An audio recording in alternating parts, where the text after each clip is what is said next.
Amém. Glória a Deus. Deus abençoe vocês. Bom estar junto com vocês e conhecer mais uma extensão da igreja de nosso Senhor Jesus Cristo, né? Eu estava conversando com o pastor Fabiano e eu marquei bobeira e fui deixar o Waze me levar, né?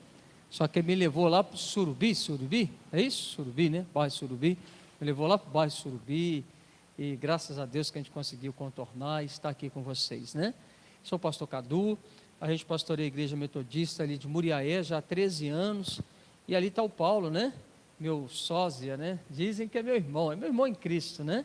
Mas bem parecido comigo, ele gosta quando fala que ele parece comigo, né? Que está nos acompanhando aqui também. Que Deus abençoe vocês, queridos. E eu quero ministrar uma palavra ao coração de vocês. É uma palavra que Deus tem falado comigo já há um tempo, né? Um tempo recente, na verdade. E a respeito da história, né, do profeta Jonas e de Jesus, né? E tem uma similaridade entre Jonas e Jesus, e que a gente quer ministrar o seu coração e entender, né, aquilo que na pessoa de Jesus, né, que a gente pode aprender a respeito de propósito de Deus, e aquilo que a gente pode aprender com Jonas também a respeito de um propósito de Deus.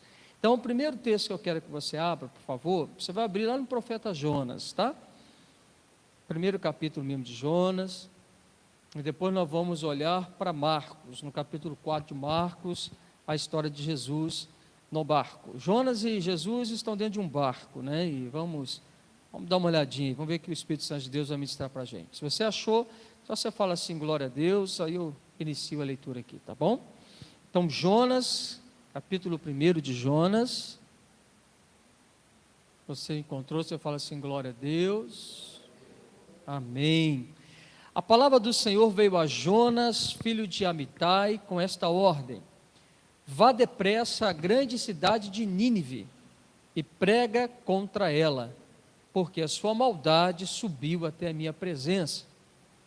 Mas Jonas fugiu da presença do Senhor, dirigindo-se para Tarsis. Desceu à cidade de Jope, onde encontrou um navio que destinava àquele porto. Depois de pagar a passagem, embarcou para Tarsis para fugir do Senhor. O Senhor, porém, fez soprar um forte vento sobre o mar e caiu uma tempestade tão violenta que o barco ameaçava arrebentar-se. Todos os marinheiros ficaram com medo e cada um clamava ao seu próprio Deus e atiravam as cargas ao mar para tornar o navio mais leve. Enquanto isso, Jonas, que tinha descido ao porão e se deitara, dormia profundamente. O capitão dirigiu-se a ele e disse: como você pode ficar aí dormindo? Levanta-se, clame ao seu Deus, talvez ele tenha piedade de nós e não morramos. Então os marinheiros combinaram entre si: vamos lançar sortes para descobrir quem é o responsável por essa desgraça que se arrebateu sobre nós. Lançaram sortes e a sorte caiu sobre Jonas. Por isso lhe perguntaram: diga-nos, quem é o responsável por essa calamidade? Qual é a sua profissão? De onde você vem? Qual é a sua terra? E a que povo você pertence? Ele respondeu: eu sou um hebreu, adorador do Senhor, o Deus dos céus, que fez o mar e a terra. Então os homens ficaram apavorados e perguntaram: o que foi que você fez? Pois sabiam que Jonas estava fugindo do Senhor, porque ele já lhes havia dito. Visto que o mar estava cada vez mais agitado, eles perguntaram: o que devemos fazer com você para que o mar se acalme? Respondeu ele: pegue-me e jogue-me ao mar, e ele se acalmará, pois eu sei que é por minha causa que esta violenta tempestade caiu sobre vocês. Lá no versículo 15, em seguida pegaram Jonas e o lançaram ao mar enfurecido, e esse se aquietou. Tomados de grande temor ao Senhor, os homens lhe ofereceram sacrifício e se comprometeram por meio de votos. O Senhor fez com que um grande peixe engolisse Jonas, e ele ficou dentro do peixe 3 dias e 3 noites. Esse é o primeiro texto, a história de Jonas. A gente já conhece esse texto.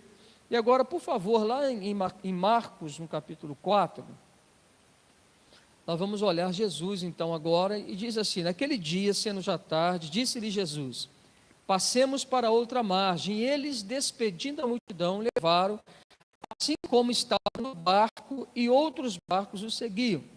Ora, levantou-se grande temporal de vento, e as ondas se arremessavam contra o barco, de modo que o mesmo já estava a encher-se de água. E Jesus estava na popa, dormindo sobre o travesseiro. Eles despertaram e disseram: Mestre, não te importa que pereçamos? E ele, despertado, repreendeu o vento e disse ao mar: Acalma-te, emudeça. O vento se aquietou e fez grande bonança. Então lhes disse: Por que sois assim tímidos? Como é que não tendes fé? E eles, possuídos de grande temor, diziam uns aos outros: Quem é esse que até o vento e o mar lhe obedecem? Amém? Vamos orar. Pai, em nome de Jesus, nós precisamos da graça, da sabedoria, da unção do Senhor vindo sobre nós, para que essa palavra, ela, de fato, ela seja viva, eficaz e proceda em nós, Deus eterno, todo o propósito a qual a ela é destinado. Nós colocamos a nossa vida diante do Senhor e pedimos a Ti, Senhor Deus, que o Senhor nos fale profundamente ao coração, abra os nossos olhos, para que a gente entenda o Teu propósito sobre as nossas vidas, em nome de Jesus, amém. Vamos lá então, né? Tem o texto, você já percebeu que nós temos algumas similaridades de acontecimentos, tanto Jonas quanto Jesus, eles estão dentro de um barco, eles estão indo para um destino, e quando eles estão dentro do barco, tem mais gente no barco, e é comum na história de Jonas, como na história de Jesus, um forte vento contrário. Então um forte vento contrário veio para Jonas e veio também para Jesus. Só que a resolução aqui da história, né, ela também traz algo interessante, que cessa a tempestade, né? Cessou o vento, tanto com Jonas como com Jesus, o vento também cessava. Mas o que a gente pode extrair nesses dois textos para pensar junto a respeito de família? Bom, eu quero construir com você um entendimento que a família é um lugar onde Deus estabeleceu para que se cumprisse o seu propósito. E quando Deus ele sonha com família, ele sonha em estabelecer em cada família um lar que venha de verdade dar testemunho de Jesus na nossa casa. E se a gente for parar para poder pensar direito, todo mundo quer uma vida abençoada, mas para a gente ser abençoado, a gente precisa de fato acreditar em Jesus, mas essa nossa fé em Jesus, ela precisa se tornar uma fé obediente. O que eu quero dizer com isso? Ora, Tiago ele fala que o próprio diabo também acredita em Jesus. E mais, nele fala assim, ele acredita e treme diante de Jesus Cristo. Então você percebe que quando o Tiago fala de que o diabo também tem fé em Jesus, ele o treme, aí a gente pode dizer assim, cara, mas eu conheço muita gente que talvez fala que tem fé em Jesus e não treme, né, conforme o diabo treme. Então, vamos definir o que é a fé vencedora, ou a fé que nos faz ter sucesso, ou a fé que nos garante um lugar tranquilo. É a fé da obediência. Obediência é o quê? Obediência é a palavra de Deus. Então, quando eu sou um casado, qual é a palavra de Deus quanto a mim, sacerdote do lar, para que eu possa edificar a minha casa? Se a gente vai olhar em Efésios, a palavra vai dizer que o homem, ele precisa ser o sacerdócio do lar. Ele precisa amar a sua esposa como Cristo ama a igreja. E quando nós olhamos para a esposa, a Bíblia também, obrigado irmão, a Bíblia também declara que a esposa, ela precisa ser aquela que é submissa, e ser submissa não é que anda atrás, é aquela que anda ao lado, que é auxiliadora de Gênesis. Então nós olhamos que o casamento é uma parceria entre um homem e uma mulher, os dois juntos, no mesmo propósito, andando, servindo a Jesus, vivendo uma vida íntegra, reta diante do Senhor. Então eles vão gerar os filhos num ambiente saudável, seguro, onde os filhos nascem e eles vão ter destino de vida, né? A nossa família vai ser uma bênção. Por quê? Porque o nosso casamento é uma bênção. Então Deus tem os propósitos dele para o casamento, tem um propósito dele para o homem de negócio, tem um propósito dele para os nossos relacionamentos. Então a Bíblia nos fala sobre propósito. E o grande propósito de Deus é que a gente possa viver bem, um com os outros, não é isso? Jesus disse o seguinte, me perguntaram a ele, qual que é o grande mandamento? Jesus, ele fala, o quê? Amar a Deus sobre todas as coisas e o próximo como a si mesmo. Então, o evangelho é relacionamento. Eu me relaciono com Deus, me relaciono comigo mesmo e me relaciono com o meu próximo. E nesse relacionamento saudável, nós glorificamos quem Deus é. Então, vamos dar uma observada aqui em Jonas. Jonas tem um destino? Tem ou não tem? Deus disse algo para Jonas? Falou ou não falou? O que Deus disse para Jonas? Você vai para Nínive. Eu quero que você leve a minha palavra para Nínive. Pregue contra a cidade de Nínive, porque a sua maldade subiu até a minha presença. Ora, Jonas é um profeta, Deus dá um destino para Jonas, e o texto mostra Jonas fugindo do propósito. Então ele deliberadamente, ele foge da presença de Deus, e vai para um lugar totalmente oposto aonde Deus havia dito para ele ir. Ele está indo para Tarsis. E quando ele está indo para Tarsis, a história nós já lemos aqui, vem uma forte tempestade. E essa forte tempestade faz com que quase que todo mundo vai naufragar. E aí o que acontece nessa história? Descobre que a razão daquele vento forte foi enviado por Deus, porque havia ali dentro daquele barco um homem que estava indo contra o propósito de Deus. Então, a tempestade que veio para Jonas é a tempestade que vem para aquele homem, aquela mulher que está distante do propósito de Deus. E quando a tempestade ela vem para Jonas, um homem distante da vontade de Deus, ela vem para fazer com que o próprio Jonas volte ao propósito de Deus. Mas aqui tem uma coisa interessante, porque a gente percebe que Jonas, enquanto ele está no barco, as pessoas que também estão no barco sofrem a consequência da tempestade. O que eu quero pensar aqui? Nós somos pessoas de família. Estou olhando aqui tem chefe de família, tem mãe, tem avô, tem irmão, né? Nós somos uma família. E quando nós não vivemos um plano e um propósito que Deus tem para a família, alguns ventos vêm sobre a gente. E esse vento, ele pega, por exemplo, toda a casa. Por exemplo, vou dar um exemplo hipotético aqui. Quando a gente percebe um adultério que vem na família, e o adultério ele chega na família, o que acontece com a família? Destrói a família. Não acaba apenas com aquele que adulterou, mas ele vai gerar também uma consequência familiar. Afeta o cônjuge, afeta os filhos, e aí vem uma grande tempestade. E essa grande tempestade faz com que a família seja desarticulada, quase que vai a pique, acaba tudo, as alegrias, os planos, os sonhos, um problema financeiro, um outro problema também, alguém fez um negócio errado, não ouviu o Senhor, entrou numa encrenca, o que acontece? A família vai sofrer. Então significa que, como nós somos igreja de relacionamento e comunhão, quando nós também afastamos do caminho do Senhor, a nossa família sofre. Quando nós somos família, o bem-estar da família depende de cada um de nós que venhamos a cumprir o nosso papel em Cristo. Vivamos para glorificar a Deus, vivamos de maneira honesta, vivamos de maneira a honrar Deus, a obedecer a palavra dEle. Então tudo vai bem, a bênção do Senhor será sobre a gente. E as tempestades que nós vamos passar, nós vamos vencê-las, vamos triunfar. Então o que acontece aqui? Jonas, ele está personificando o homem que foge do propósito de Deus, a família fora do propósito de Deus. Mas o que Deus faz com Jonas? Vem a tempestade e Jonas se lança onde? Jonas se lança na tempestade.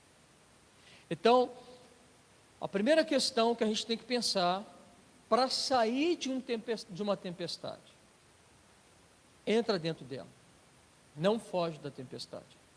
Algumas pessoas, quando ocorre algo tempestuoso na casa, na família, pessoal, uma dificuldade, uma situação qualquer, aí você imagina aí uma situação que você pode estar passando. A primeira questão, a gente quer fugir da tempestade. E a gente quer fugir da tempestade primeiro fazendo de conta que ela não existe. Segundo, culpando alguém pela tempestade da vida. E terceiro, a gente pode fazer como o Jonas. O Jonas falou assim: eu sou o problema, eu sou o problema. Eu estou fugindo do propósito de Deus. Aí eles perguntaram assim: mas o que tem que fazer? Me joga no mar. Jogaram ele no mar, e quando jogou ele no mar, o que aconteceu? Acabou a tempestade. Ele foi engolido pelo peixe, ficou 3 dias na barriga do peixe. Então aqui tem um processo cirúrgico de Deus. Qual é o processo de Deus a tratar com a gente? Encara a sua tempestade. E quando você for encarar a sua tempestade, provavelmente deve acontecer com a gente o que aconteceu com Jonas. Porque eu imagino essa embarcação chegando, e de repente alguém perguntando assim: ué, mas não tinha um profeta aí? Cadê o Jonas? Estou esperando ele aqui em Tarso. Ele mandou um WhatsApp para mim, que ia chegar aqui, estou aqui esperando ele para o almoço. Cadê ele? Ih, rapaz, esse morreu. Como assim? Explica aí. Morreu. Deu uma tempestade, contou a história, caiu lá na tempestade, o peixe veio, quer dizer, o peixe nem viu, sabe do peixe, né? Mas sabe que ele caiu na tempestade. Um mar agitado. O que acontece se alguém que cai na tempestade? Morreu. E não se sabe onde está o corpo. Esquece desse cara, esse cara morreu. A primeira questão que acontece, né? Para a gente viver uma vida gloriosa, algumas coisas precisam de verdade morrer na nossa vida. Algumas coisas de fato precisam morrer para outras serem ressuscitadas. Algumas posturas, condutas nossas precisam de fato morrer. E quando eu estou na tempestade, eu vou saber exatamente aquilo que precisa ser morto. Porque na tempestade é onde eu vou encontrar Deus. Parece esquisito, né? A gente fala assim: mas é na tempestade que eu encontro Deus? Sim, é na tempestade que a gente encontra Deus. Deus está na tempestade. E lá no meio da tempestade, quando nós estamos lá, sofrendo, orando, clamando, nós vamos ouvir a voz de Deus. Ouvi um testemunho recente de um rapaz da nossa célula. Ele disse assim: olha, eu me sinto como no meio de um furacão. Eu vivi dias no meio de um furacão, só que hoje, agora, eu estou no olho do furacão. E ele falou assim: no olho do furacão já não tem mais vendaval. Você consegue, como você está dentro lá, né, você já não fica girando mais, mas você pelo menos consegue ter uma visão mais clara. Ele falando com a gente, falou assim: então agora eu cheguei no olho do furacão. Eu estou entendendo algumas coisas de Deus na minha vida.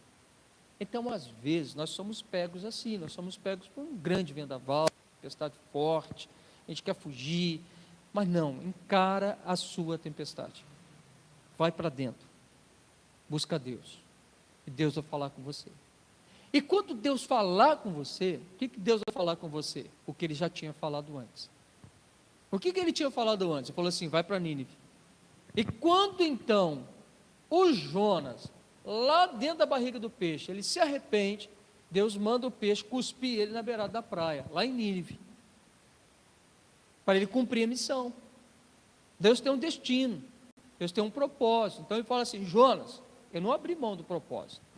Você pode ter aberto mão do propósito, mas eu não. Então você vai voltar e vai cumprir o seu propósito. Então o que a gente pensa aqui? Deus levou o Jonas para um tratamento. E quando ele termina uma primeira etapa com Jonas, ele fala assim: agora volta para o propósito. Como é que a gente pode pensar isso na praticidade nossa? O que eu desviei do propósito? Eu dei 2 exemplos aqui, né? Um problema sentimental, moral e a questão financeira. Então, o que acontece? Poxa, eu saí, entendi onde eu pequei, onde eu errei, agora eu faço o caminho de volta. Agora eu volto para poder viver a vida que eu não vivi antes. Eu volto para o conserto. Eu volto para ser aquele homem ou aquela mulher que Deus estabeleceu para que eu fosse. E quando eu faço isso, então eu estou indo de acordo com o propósito.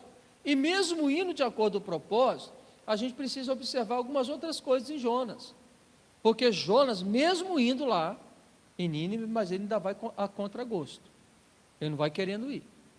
Porque ele fala o seguinte: eu conheço o Senhor Deus. Esse povo de Nínive é ruim, perverso e merece o juízo. Mas o seu coração é de manteiga, Deus. Então, se esse povo pedir arregar lá, o Senhor perdoa ele. E foi o que aconteceu. Ele começa a pregar a destruição de Nínive. Todo mundo em Nínive, 120 mil habitantes, mais as crias, os bois, tudo lá, entrou em jejum de 3 dias. E Deus pegou e falou assim: não me arrependi, não vou fazer mais o mal. E o Jonas fica mal com isso. Ele não gosta. Porque ele tem um caso de justiça própria. Ele tem um caso onde ele diz o seguinte: não é justo, Deus, isso que o Senhor está fazendo. Por isso ele está fugindo. Porque no coração de Jonas, ele não entendeu o que é a justiça divina. Ele tem dificuldade com isso. Quem é esse homem com dificuldade? Quem tem dificuldade de perdoar. Quem tem dificuldade de liberar perdão para alguém. Por que eu não libero perdão para alguém? Não, porque ele merece. Porque não foi eu culpado. Por causa disso, daquilo outro, tal. Então, quando a gente faz isso, a gente é igual Jonas. A gente está andando na nossa justiça, esquecendo a justiça divina. A gente se torna mais justo que Deus é justo. E aí, com essa sentença no nosso coração, a gente está cada vez mais se afastando do propósito de Deus, entrando num lugar perigoso. Então, essa é a história de Jonas. Veio uma tempestade sobre Jonas, correto? Amém? Entendemos por que vem a tempestade? Agora tem a tempestade de Jesus. A tempestade de Jesus ela é diferente. Por que a tempestade de Jesus é diferente? Porque Jesus não está indo contra o propósito. Jesus está cumprindo o propósito. Jesus está vivendo algo de acordo com Deus havia estabelecido para ele. Jesus está saindo de uma cidade para entrar numa outra cidade. Se você pega o capítulo 5 de Marcos, você vai ver que ele está indo para a Galileia. É quando ele vai encontrar aquele endemoniado Gerazeno, aquele que vivia no meio de sepulcros. Então Jesus, ele está se deslocando, ele está saindo de um lugar onde ele abençoou para ser benção em outro lugar. E de repente, vem a tempestade, Jesus também está dormindo, os discípulos também o acordam, os discípulos também perguntam: puxa vida, por acaso o Senhor não se importa que nós venhamos a perecer? E Jesus, diferentemente, ele não se lança no mar, ele manda o mar calar-se, cala-se, e ele vai embora. E Jesus fala assim: vocês não têm fé. Qual é essa tempestade? De onde procede essa tempestade? Essa tempestade, ela também acontece com todo homem, com toda mulher que também anda no propósito de Deus. Essa tempestade é a tempestade que quer parar o homem e a mulher de Deus para que ele não cumpra o seu propósito. Essa tempestade, ela vem exatamente para que Deus não seja glorificado. Então são os momentos difíceis que o homem e a mulher de Deus também vão passar, porque estão vivendo o propósito. Mas esse homem, essa mulher que está vivendo um propósito, ele precisa entender que ele precisa ter fé, e pela fé ele pode ordenar que a tempestade cesse. Naquela outra tempestade de Jonas, não adiantava Jonas mandar comando para a tempestade acabar. Jonas tinha que se resolver. Nessa tempestade, Jesus está sobre a tempestade. Então Jesus dá o comando e ela cessa. Por quê? Porque Jesus está vivendo um propósito do coração de Deus. Então o que a gente pode aprender aqui hoje? A tempestade faz parte da vida. Ela vai acontecer para quem anda no propósito e vai acontecer para quem não anda no propósito. Eu não tenho como falar com a tempestade assim: não venha. Um dia ela virá. Agora eu preciso discernir a razão da tempestade. Por que essa tempestade chegou? Como está a minha vida com Deus? Estou andando no propósito? Desviei do propósito? Estou longe? Então, se a gente chega a essa conclusão, se o Espírito Santo de Deus fala com a gente, eu preciso fazer o quê? Me consertar. Preciso ir para Deus, me lanço na tempestade, escuto Deus. O que Deus falar, eu faço. Não, pastor, eu estou em paz, minha família está em paz, eu com a minha esposa comigo, eu com os meus filhos comigo, estamos em paz, pastor, glória a Deus. Então vocês estão vivendo algum propósito específico de Deus? Sim, estão vivendo um propósito ministerial, Deus falou com a gente algo, Deus nos deu uma visão, e nós estamos vivendo isso, e às vezes a gente acha que a gente escutou de errado, porque as coisas estão difíceis. Opa, então a tempestade está vindo para nos impedir de chegar no propósito de Deus. Discernir de onde vem a tempestade. Então o que eu preciso fazer nessa aqui? Fé e comandar para que a tempestade cesse. Fique em paz, mas dá um comando para que a tempestade passe, para que você possa chegar ao outro lugar que Deus quer te estabelecer. Então, tempestade é normal, o barco é igual, o vento é igual, os dois estão dormindo. E aí eu acho que é até interessante que o Jonas dormindo é o cara que dorme desinteressado, ele não está nem aí. Já viu gente que o negócio está acabando com ele, mas ele assim, ele não consegue reagir, então ele fica sonolento, ele dorme, como quem pensa assim, se eu dormir, os problemas vão embora, vão desaparecer, mais ou menos isso. Jesus não, Jesus está cansado, está dormindo, descansado, sabendo que ele vai encontrar outra margem, que não é a hora dele, então ele tem um propósito, uma missão, então ele sabe que a tempestade está no meio do mar, ele fala assim, essa tempestade passa, daqui a pouquinho eu estou chegando. Essa é a diferença de Jesus e de Jonas. E tem uma outra similaridade que Jesus também, né? 3 dias, depois de 3 dias ele ressuscita. Então a gente percebe essa similaridade entre Jonas e Jesus, e a gente pode aplicar isso na nossa vida. Que tipo de tempestade veio, está vindo, está acontecendo na minha vida, na minha família? Existe tempestade? Se ela existe, qual é a procedência dela? Por que acontece? E aí, na hora que a gente discernir, a gente tem a ação. Não, pastor, eu saí fora. Ok, encara a tempestade, escuta a Deus e se conserva. Não, pastor, eu estou no centro da vontade de Deus. Essa tempestade veio mesmo assim para me impedir de viver o propósito de Deus. Ok, então nós vamos dar comando para que ela vá embora. Amém? Glória a Deus. Aleluia.